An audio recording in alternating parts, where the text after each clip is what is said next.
afternoon, everyone.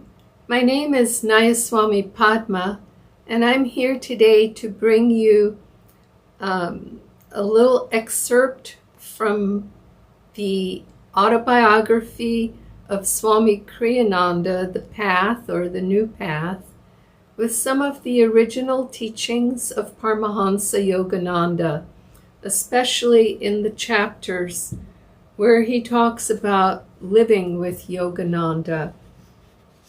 And today, by the way, is Wednesday, March 9th, and it is the commemoration, this is a big week for commemorations of mahasamadhis, the conscious exit from the body. Today is the commemoration of Swami Sri Yukteswar's mahasamadhi on March 9th, 1936, when Yogananda had gone back to India for a year in order to see his Guru Sri Yukteswar for the last time. And on this occasion, he went away to a Kumbh Mela Yogananda had. It was as if God wanted to protect him from being present when Sri Yukteswar left the body, because God didn't want Yogananda to plead with him to keep him in the body beyond his time. At least that's how he tells it. And so on this day, I have chosen a very brief reading from the book, from the chapter entitled Renunciation. He says, "One is not safe from delusion," Yogananda said, "until he has attained the highest, Nirbikalpa Samadhi." And this is a very important point for all of us to remember. It isn't even when we have the first levels of samadhi. You would think that would be enough. Sabikalpa Samadhi is the initial stage of samadhi. But Yogananda explained that it's not until we reach the highest state of the highest samadhi that we're free from delusion. And until then, we can get trapped, you might say. That's maybe a strong word, but that's what it feels like to a soul who's almost free when we fall back into delusion on a certain point or on a number of points at once. You know, a little illustration of that in my own life. When I was pregnant with our first child, a son, Kashi, I had very low blood pressure, at least on the very low end of normal. And my midwife was concerned that not enough oxygen would go to the baby's development.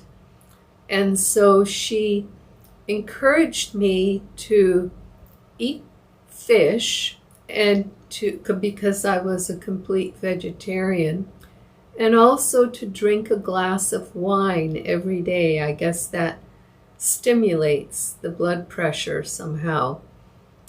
And when word of this advice reached Swami Kriyananda, he said, "Well, eat fish, that's fine," he said, "but urge her not to drink a glass of wine, because you never know what karma we may have with that from prior incarnations and how it could come back to haunt us." You know, they say that often in any given life, when someone has a tendency to become addicted to alcohol, just one sip of it can do it for them.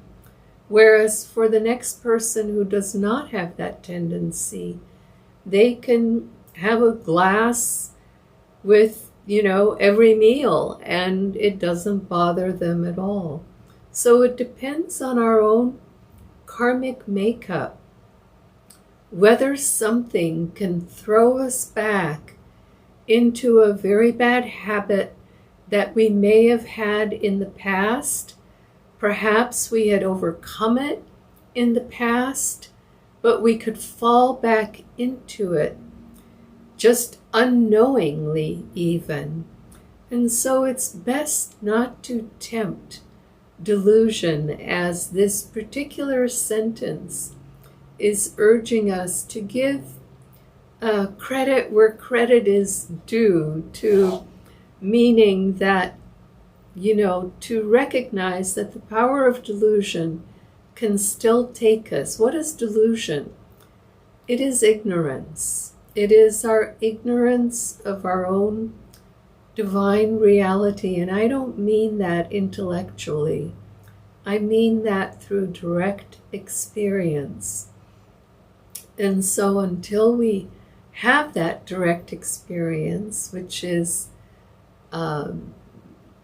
given to us through Nirbikalpa Samadhi, it's best not to tempt fate, not to tempt whatever habits or karmas we may have had in the past. And as Yogananda explained, we've been here for millions of incarnations, and we've been just about everything throughout those incarnations.